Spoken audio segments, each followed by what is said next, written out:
Okay so अस्सलाम वालेकुम viewers. Macrophages का इंट्रोडक्शन मैं आप लोगों को दे चुकी थी और हमने फंक्शंस की बात करनी थी। तो इंट्रोडक्शन में मैंने आप लोगों को बताया था कि मेजर जो इनका रोल होता है वो इन्फ्लामेटरी रिस्पॉन्सेस के अंदर होता है। तो सबसे इसका फिर उसी फंक्शन को हम लोग आगे एलैबोरेट करते हैं, that is hyper sensitivity reaction. ठीक है, ये किस तरह ये इन्फ्लामेटरी रिस्पांस प्रोड्यूस करते हैं। तो हमारे पास जो प्लाज्मा सेल्स होते हैं उनके ऊपर जब हमारे पास सर्टेन स्टिमुलस आता है, या तो वो ड्रग हो सकता है या फिर हमारे पास कोई प्रोटीन फैक्टर हो सकता है। ड्रग के अंदर अगर हमारे पास पेनिसिलिन हमारी बॉडी उन सेल्स के ऊपर एक्ट करती है, और प्रोटीन फैक्टर के अंदर हमारे पास प्लांट पोलन, बी वैनम और फॉरेन सीरम वगैरह, ये जब आके हमारे पास प्लाज्मा किसी तरह हमारी बॉडी के अंदर एंटर हो जाते हैं या हमारे पास प्लाज्मा सेल के ऊपर एक्ट करते हैं, तो प्लाज्मा सेल्स हमारे पास ग्लोबुलिन ई प्रोड्यूस करवाती हैं। ये इम्यूनोग्लोबुलिन ई जाके रिसेप्टर्स होते हैं मास्ट सेल्स पे, स्पेसिफिक उनके साथ बाइंड करती हैं। ठीक है, अब ये हमारे पास हुआ है फर्स्ट एक्सपोजर ये इन केमिकल्स का। ठीक है, अब यहाँ तक कोई रिस्पांस, कोई इन्फ्लामेटरी रिस्पांस नहीं प्रोड्यूस होगा। लेकिन अगर हमारे पास यही फैक्टर्स दोबारा आएंगे विद सेकेंड एक्सपोजर, तो हमारे पास क्या होगा, एंटीजन एंटीबॉडी रिएक्शन होगा। इस रिएक्शन की वजह से मैस्ट सेल्स के अंदर जो हमारे पास एक केमिकल स्टोर हुए हैं, ठीक है, ये रिलीज होंगे। Primary and secondary mediators of inflammation are released from the mast cells. इनके रिलीज के जैसे हमारे पास इमीडिएट हाइपर सेंसिटिविटी रिएक्शन होगा।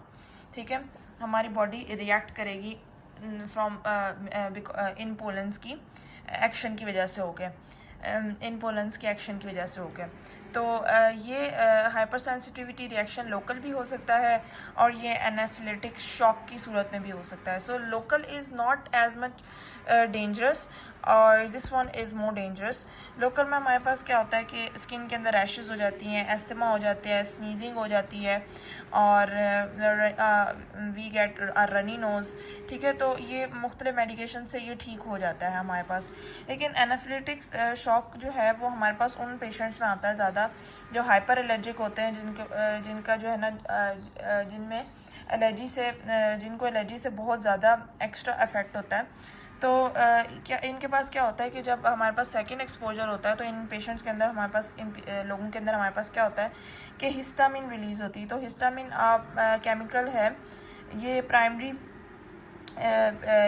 उसमें आ जाता है। प्राइमरी मीडिएटर्स ऑफ इन्फ्लामेशन में हमने हिस्टामिन की बात की थी और ये सारे काम करेगा। ठीक है, तो हिस्टामिन रिलीज़ होकर ये सब कुछ करता है।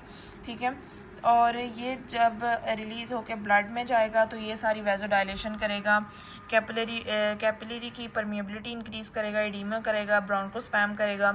तो ये हमारे ये फंक्शंस हमारी बॉडी को नहीं चाहिए होते या ये डेंजरस होता है हमारी बॉडी के लिए।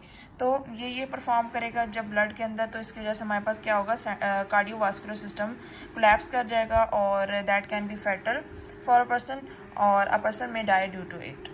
ठीक है, तो ये हमारे पास आ जाएंगे मैस्ट सेल्स के, हमने फंक्शंस की बात कर ली। So this was all for today, thank you.